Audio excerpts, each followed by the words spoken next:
आज कितना दिन हुआ? 15 साल पहले आरजेडी का और उसके बाद अभी 17 साल। इन 35 वर्षों में किसका शासन है?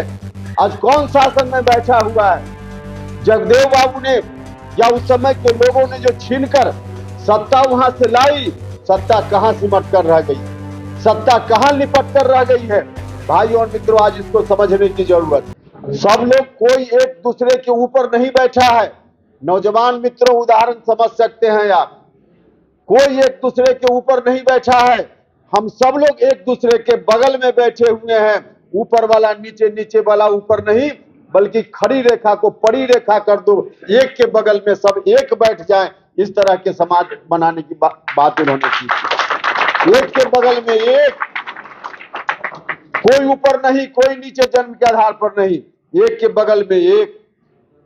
बगल में कोई अति पिछड़ा दलित भी बैठे, कोई पिछड़ा भी बैठे, बाकी लोग भी बगल बगल में बैठे।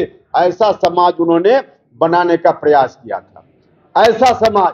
लेकिन आज जिस तरह से बात की जा रही है और जो कुछ भी कहा गया, बापू सभागार में जो कहा गया, भाइयों और मित्रों, कहा गया कि 10 का शासन 90 पर नहीं चलेगा। ठीक है, जगदेव बाबू उस समय बोलते थे, लेकिन जगदेव बाबू जब बोलते थे उस वक्त और आज में काफी फर्क है, काफी फर्क है। उस समय जो शोषण की बात जगदेव बाबू करते थे, 10% लोगों के बारे में कहते थे कि शोषक लोग हैं। निश्चित रूप से आज भी शोषण हो रहा है, लेकिन जो शोषण करने वाले शोषक हैं आज बदल गए हैं, आज बदल गए हैं। जगदेव बाबू के बाद शासन, आज कितना दिन हुआ? 15 साल पहले आरजेडी का और उसके बाद अभी 17 साल। इन 35 वर्षों में किसका शासन है? आज कौन शासन में बैठा हुआ है?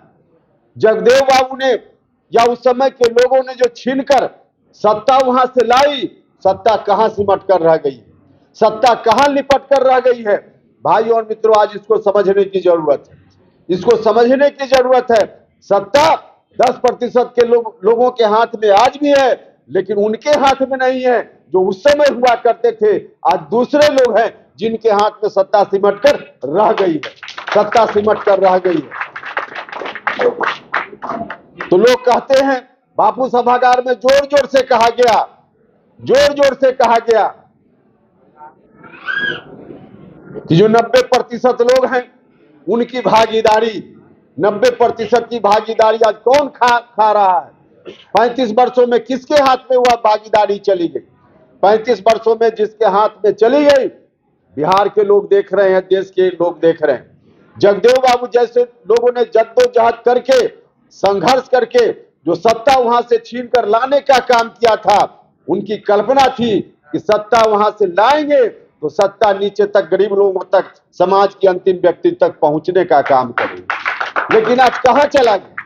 लोग जोर जोर से कहते हैं, जोर जोर से कहते हैं। भाई और मित्रों, मैं पूछना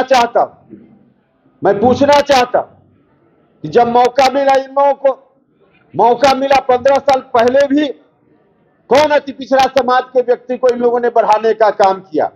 किस अति पिछड़ा दलित समाज के व्यक्ति को इन्होंने सत्ता में मजबूत हिस्सेदारी देने का काम किया? सत्ता सिर्फ उन लोगों के लिए नहीं मिला था, एक परिवार के लिए सत्ता का हस्तांतरण नहीं हुआ था। सत्ता का हस्तांतरण इसलिए हुआ था कि गांव में बैठा हुआ गरीब आदमी भी सत्ता को महसूस करने का काम करे।